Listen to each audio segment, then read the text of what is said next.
বাংলাদেশের রাজনীতিতে আলোচিত সমালোচিত 2018 সালের নির্বাচন। ওই নির্বাচনে আগের রাতেই ব্যালট বক্সে ভোট দেওয়ার অভিযোগ ওঠে। এবার গ্রেপ্তার দেখানো হলো 2018 সালের বিতর্কিত নির্বাচনের মূল কুশীলব হিসেবে বিবেচিত সাবেক নির্বাচন কমিশনার KM নুরুল হুদাকে। রোববার সন্ধ্যায় বিক্ষুব্ধ জনতা তার উত্তরার বাসা ঘেরাও করে রাখে। সেখান থেকে পুলিশ তাকে নিরাপত্তা হেফাজতে নিয়ে আসে। পরে শেরেবাংলা নগর থানার মামলায় তাকে গ্রেপ্তার দেখানো হয়। নিয়ে আসা হয় মিন্টো রোডের ডিবি কার্যালয়ে। Hire Google TV. Endless color. Smart living.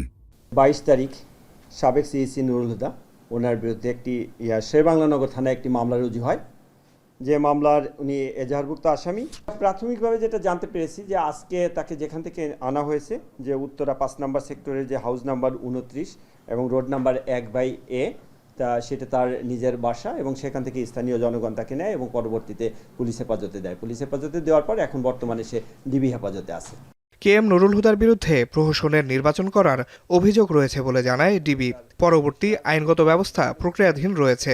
যে মামলাটি রুজু হয়েছে সে মামলাটির যে বিষয়বস্তু, সে বিষয়বস্তুর ভিতরে যেটা আছে সেটা যে অবৈধভাবে নির্বাচনী ছদ্মবেশ ধারণ করে নির্বাচনী ব্যয় নির্ধারণ না করে ঘুষ দিয়ে অবৈধভাবে অন্য কাউকে নির্বাচনে জয় করানোর বিষয়ে যে অভিযোগ, সেই অভিযোগের প্রেক্ষিতে তার বিরুদ্ধে একটি মামলা রুজু হয় শেরেবাংলা নগর থানায়। KM নুরুল হুদার নেতৃত্বে 2018 সালের নির্বাচন অনুষ্ঠিত হয়। ওই নির্বাচনে অংশ নেয় বিএনপিও।